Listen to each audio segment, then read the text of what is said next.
Lagi dengan saya Kalimas Sada dari Akademi Kripto. Di modul kali ini kita akan membahas mengenai money management. Apa sih sebenarnya money management itu? Jadi money management ini seperti katanya ya, yaitu adalah manajemen tentang uang. Di sini akan dibahas mengenai bagaimana cara kita melihat uang dan bagaimana cara kita mengelola uang, terutama ketika kita melakukan aktivitas trading atau investing di market cryptocurrency. Jadi istilah money management atau istilahnya orang bilang MM ya, ini sangat berpengaruh dengan MM yang lain, yaitu adalah mind management. Jadi kita tidak akan mungkin bisa berhasil dalam trading atau investing ketika kita tidak memperbaiki cara pandang kita tentang uang.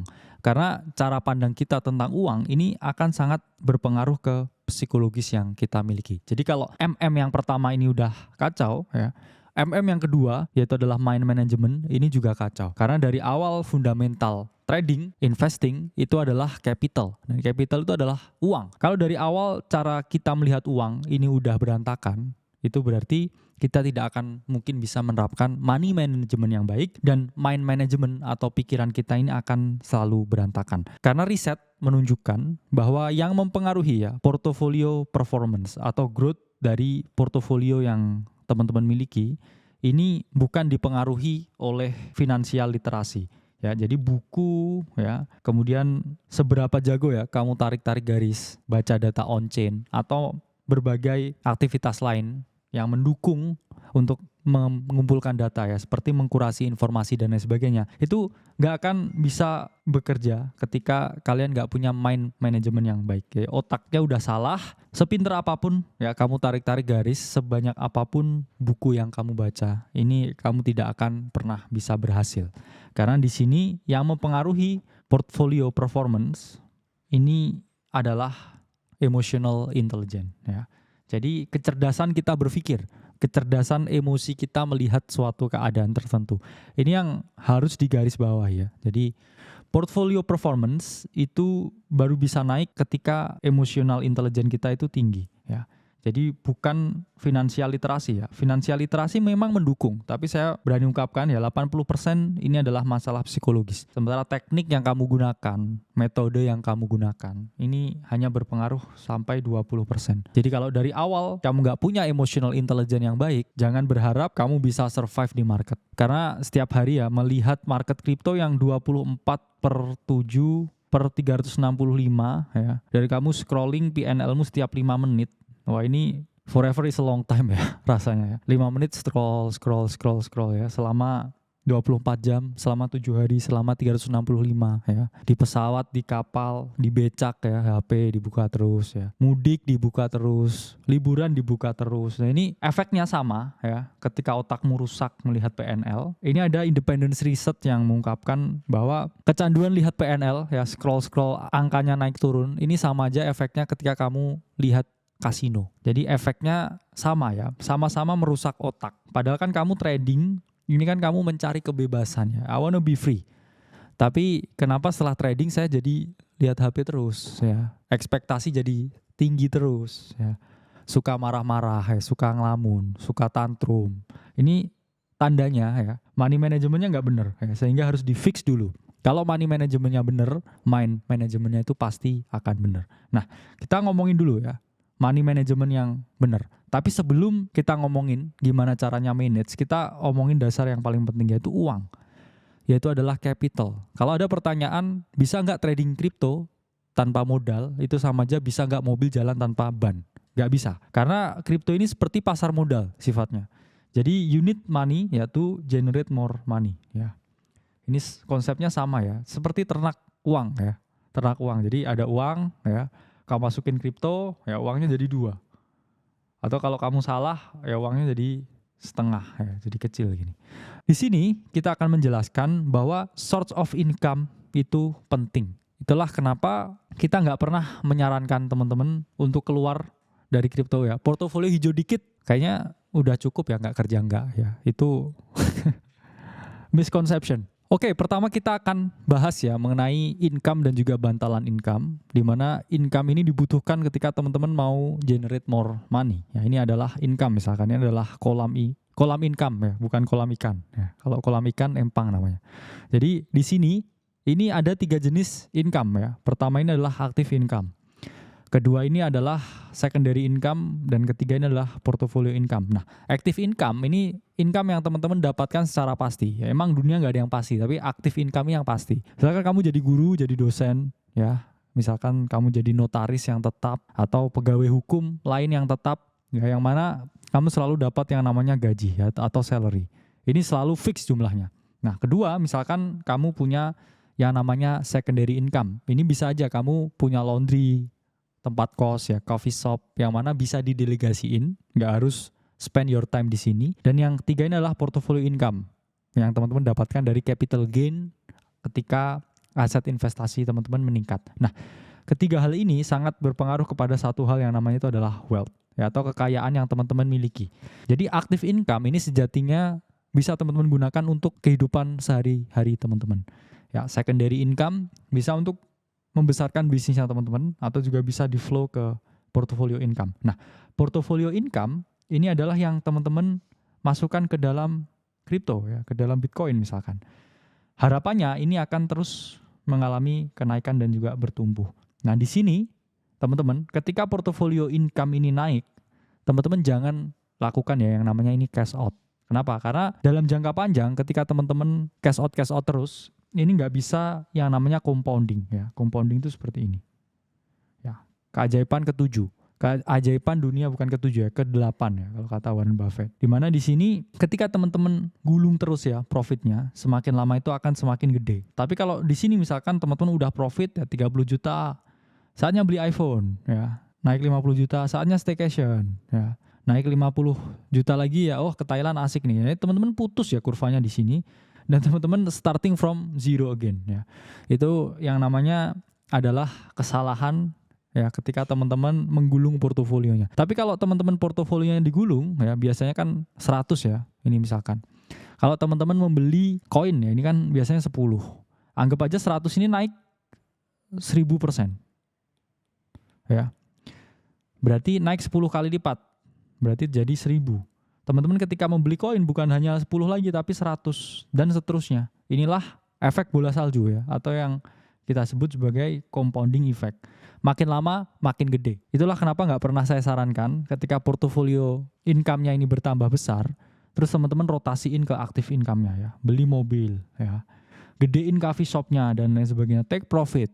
Ya, itu nggak pernah saya sarankan. Kenapa? Karena cycle di kripto ini masih sangat panjang ya. Sekali cycle 4 tahun dan ada cycle-cycle selanjutnya. Jadi nggak ada alasan buat menyerah ya. Jangan menyerah kalau kata The Massive ya. Jadi terus digulung ya, supaya portofolionya ini tambah lama, tambah gede. Bahkan ketika 2 tahun ya, saya trading kripto ya, dari modal 30 jutaan, ini lebih sedikit ini kayaknya. Ini saya nggak pernah yang namanya withdraw ya, cash out ya. Bahkan ketika saya mau cash out itu saya mikirin bisa di cash out beneran gak ya duitnya ya. Karena saya anggap aja ini uang monopoli, uang game. Itulah kenapa mental saya sangat incek ya.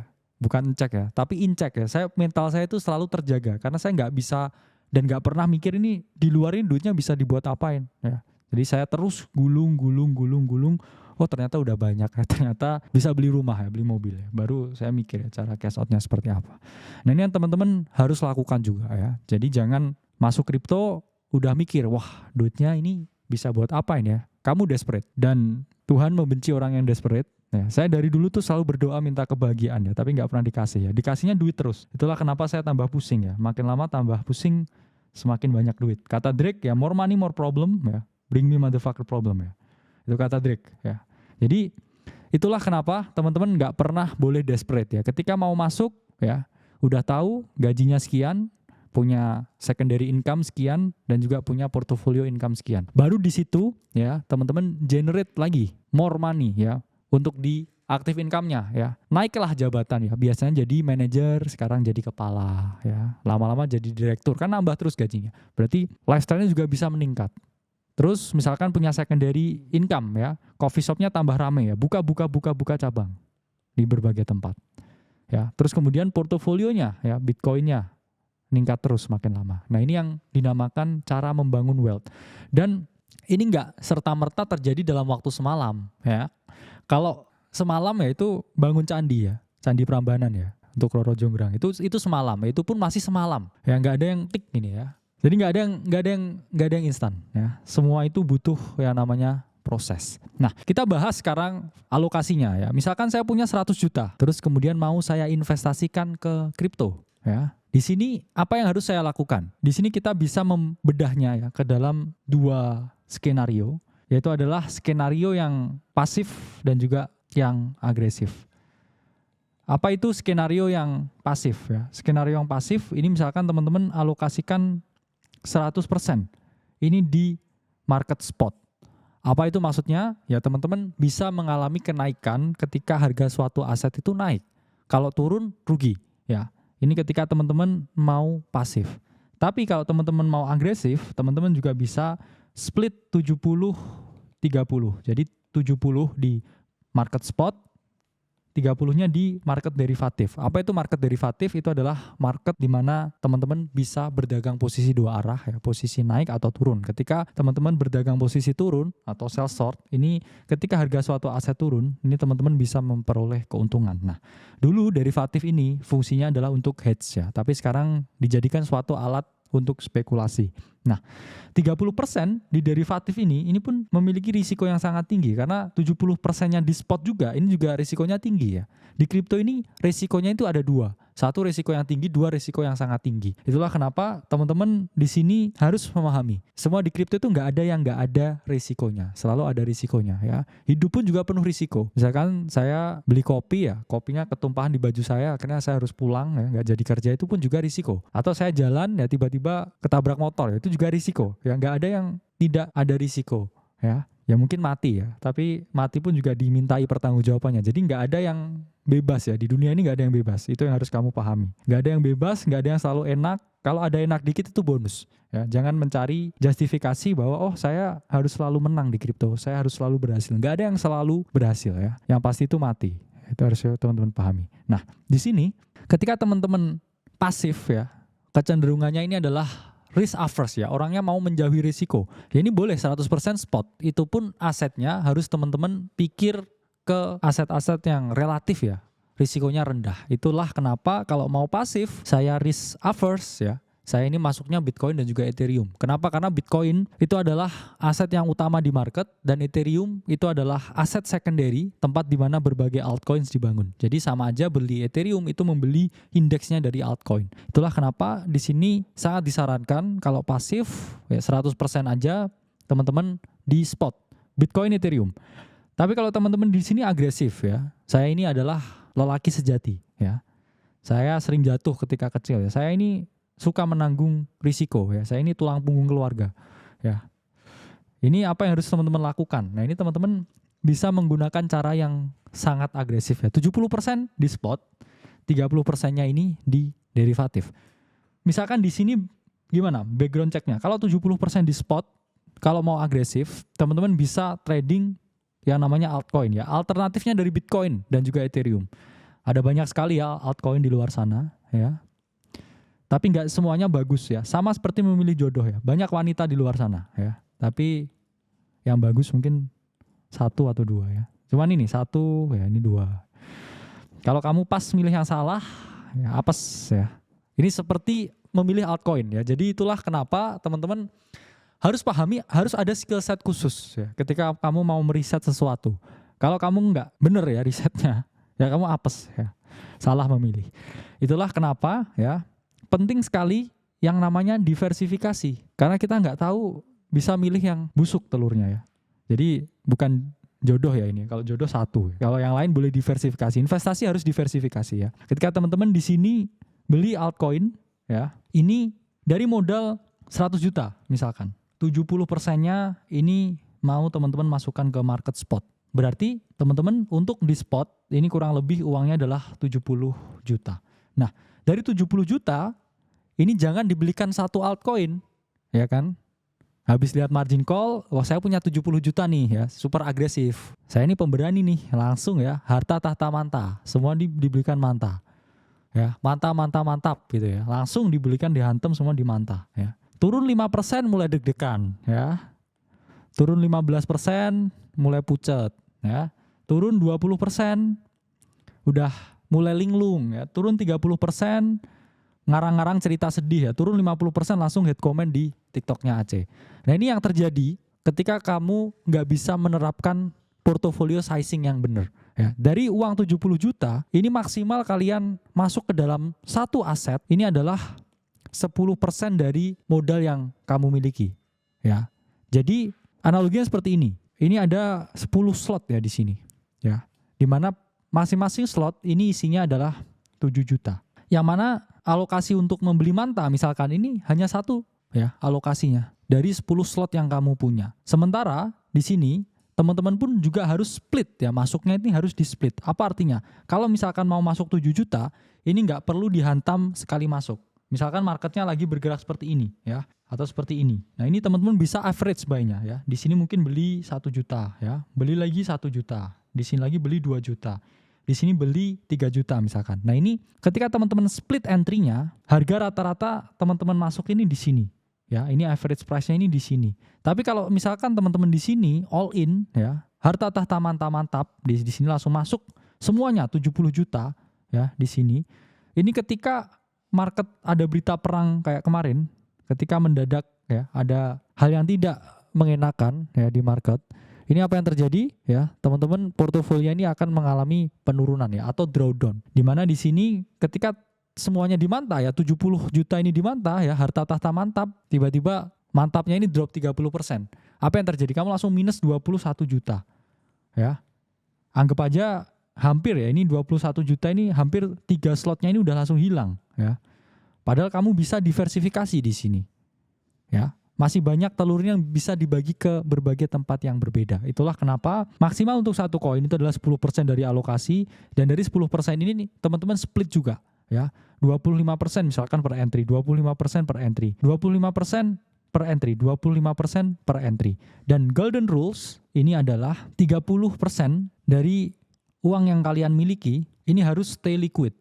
Apa artinya? Artinya selalu ada penurunan, selalu ada downtrend, selalu ada event yang tidak kalian harapkan terjadi.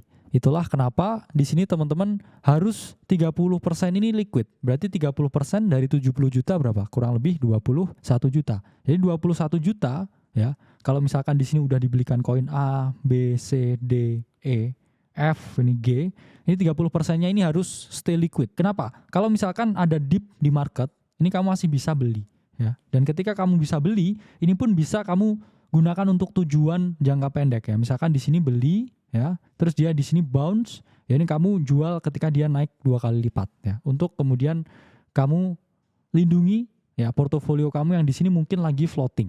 Itulah kenapa di sini selalu penuh dengan ketidakpastian ya. Yang pasti itu cuma mati ya. Jadi di sini harus teman-teman pahami cara mengalokasikan portofolio itu dengan benar. Nah, selanjutnya kita akan bahas ya masalah di market derivatif. Nah, market derivatif ini memiliki manajemen yang berbeda. Karena teman-teman bisa memperoleh keuntungan ketika harga naik dengan long. Tapi teman-teman juga bisa memperoleh keuntungan juga ketika harga ini turun dengan melakukan short. Nah, derivatif ini jauh lebih sulit. Kenapa? Karena biasnya ada 2 ya. Sebelumnya kan, biasanya cuma naik. Kamu gak akan mungkin salah posisi. Ketika marketnya naik, saya bilang naik ya. Kamu grow ya portofolionya. Tapi kalau misalkan, hari ini long apa short ya? Marketnya naik dulu ya, panik ke stop loss shortnya ya. Terus habis itu, ini kayaknya waktu long nih ya, habis itu ditarik dulu turun, apa short ya saya? Itu kebingungan ini ya, paradox of choice ini yang menyebabkan kamu gak akan pernah bisa fokus grow your portfolio. Itulah kenapa fokus, yaitu kuncinya nomor 1. Dan itulah kenapa derivatif market ini bukan buat pemula ya. Mental kroco ya, jangan main kripto ya. Main gundu ya, lebih baik main gundu. Jadi di sini harus teman-teman pahami, ketika di market derivatif ini ada sesuatu yang namanya itu adalah risk per trade. Apa itu risk per trade atau RPT? Ya, bukan RBT. RBT itu ringback tone. Nah, ini RPT, risk per trade. Ini adalah jumlah yang kalian risikokan ketika kalian salah. Manusia itu tempatnya salah ya. Saya ingatkan, bot trading terbaik di dunia itu 40% akurasinya. Jadi kalau kamu bisa lebih baik dari itu, 50-60% kamu udah ngalahin bot trading yang performanya ini sangat baik. Jadi risk per trade ini adalah jumlah yang kalian risikokan. Idealnya risk per trade itu adalah 1% dari total portofolio. Misalkan saya punya 10 juta ya, saya mau main future 10 juta. 1% dari 10 juta ini berapa? Ini adalah 100.000 ya.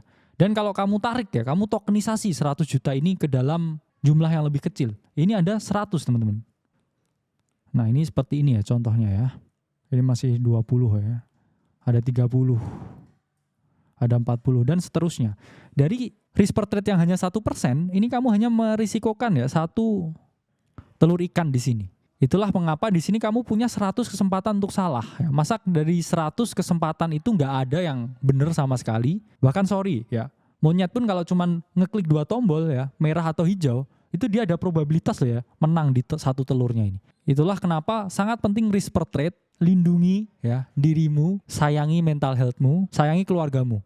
Jangan all in ya, habis itu salah langsung pamer cerita sedih. Karena hidup ini menyedihkan, saya tahu hidup ini menyedihkan, tapi kita nggak boleh pamer-pamer terus cerita sedih ya. Berarti ada konsep yang salah. Di risk per trade, ini teman-teman memahami bahwa teman-teman punya kesempatan 100 kali salah ya. Bayangkan kamu 100 kali salah dimaafkan. Ini analoginya misalkan kamu punya 100 nyawa ya. Kucing ini misalkan ketabrak 100 kali tapi masih hidup. Tapi kalau ketabrak ke 101 gimana bang ya? Ya mati ya. Tapi di sini teman-teman harus pahami ya.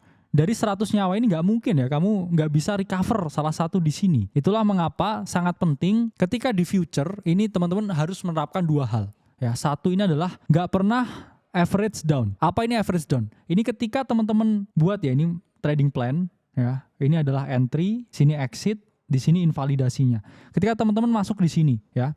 Ketika harga turun, terstop loss udah. Jangan tiba-tiba di sini wah ini masih bisa bouncing nih ya sepertinya di sini. Apa saya matiin ya stop lossnya? Ya turun lagi. Wah turun lagi nih. Saya kayaknya juga entry lagi nih di sini ya. Telur ikannya di sini diambil lagi ke sini. Ini pasti habis ini bounce di sini. Masih turun lagi ya. 1 telur ikan lagi dikorbankan. Turun lagi ya. Akhirnya 5 sampai 10 telur ikannya dikorbankan dan ternyata marketnya crash. Apa yang terjadi? Ya ini kukut ya. Dagangan telur ikannya ini kukut. Hilang semuanya. Ternyata waduh tinggal 70% nih. Padahal ketika 70% teman-teman mau mengembalikan lagi ini lebih sulit. Akhirnya revenge trading lagi yang dirisikokan. Wah tadi saya udah ke stop loss nih 30% modal saya hilang. Next trade ini saya pasti bener. Saya langsung risikokan 50%. Ini kalau misalkan saya berhasil ya ini saya langsung balik modal. Apa yang terjadi setelah merisikokan 50%? Mau nge-short misalkan, ini nge-short ini ya. Saya trader TikTok, short. Ternyata malah marketnya reverse ya, kamu kehilangan semuanya. Ya you lost everything. Itulah kenapa di market derivatif ini sangat sulit karena ada 2 bias ya. Ada 2 bias ya. Inilah kenapa di sini harus teman-teman pahami, selalu pakai fixed entry. Jadi nggak ada yang namanya average down. Kedua, jangan hedge ya. No hedging. Hedging itu apa? Misalkan di sini teman-teman pasang posisi long ya. Saya long di sini. Ternyata masih ditarik turun ya. Posisi longnya ini nggak di close, oke? Tapi di sini ya udahlah saya di sini short juga ya. Ternyata di sini udah open short ya. Malah marketnya naik ya. Ini negatif, ini juga negatif. Terus ternyata dia masih turun, masih copi-copi di sini. Yang long ini udah negatif, short ini udah negatif ya. Keringatnya udah segede jagung ya, udah kayak wah, apa yang harus saya lakukan ya? Apakah pinjol? Ya, jangan seperti itu ya. Itulah kenapa never average down. 2 ini sangat berpengaruh terhadap kesehatan psikologis teman-teman dan keberhasilan jangka panjang ketika teman-teman trading. Money management is everything. Itulah kenapa risk per trade ini sangat penting dan teman-teman jangan pernah hedging, jangan average down. Dan di sini kalau risk to rewardnya 3:1, kamu merisikokan 1, kamu mendapatkan 3, ini kamu nggak perlu menang semuanya. Misalkan kamu 5 kali trading, ya di sini menang, di sini kalah. Di sini menang lagi, di sini menang lagi, ya. Terus habis itu terakhir kalah. Kalau kayak gini, ya skenarionya, ini sekali menang kamu dapat 3, oke? Dan sekali kalah misalkan kamu kalah 1. Ini kalau di total, ya, ini 9 dikurangi 2.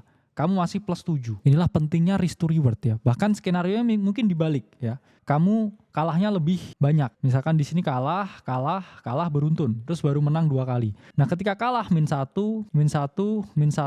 terus kemudian di sini plus 3, ya ini plus 3 sama dengan 6 ya. Dikurangi 3 sama dengan masih plus 3. Bahkan ketika kamu banyak salah, kamu akan dimaafkan. Ya, market ini adalah wanita yang sabar. Banyak kesalahan tapi terus dimaafkan. Ya, itulah pentingnya menggunakan risk to reward yang baik. Gak ada yang istilahnya menang 100%. Ya, saya selalu benar. Saya selalu ini ya. Itu gak ada. Itu hanya ada di dunia fantasi. Jadi market bekerja seperti ini Kalau di sini kamu ngatur money manajemennya udah bener, ini otomatis pikiranmu akan sehat ya. Kamu nggak tantrum, kamu nggak marah-marah, kamu nggak penuh dengan cerita sedih, kamu nggak penuh dengan drama ya. Itulah kenapa money management is everything dan sangat menentukan keberhasilan trading teman-teman. Selanjutnya akan kita bahas mengenai mind management atau manajemen psikologis. Saya Khalil Masadah dari Akademi Kripto. Sampai berjumpa di video selanjutnya.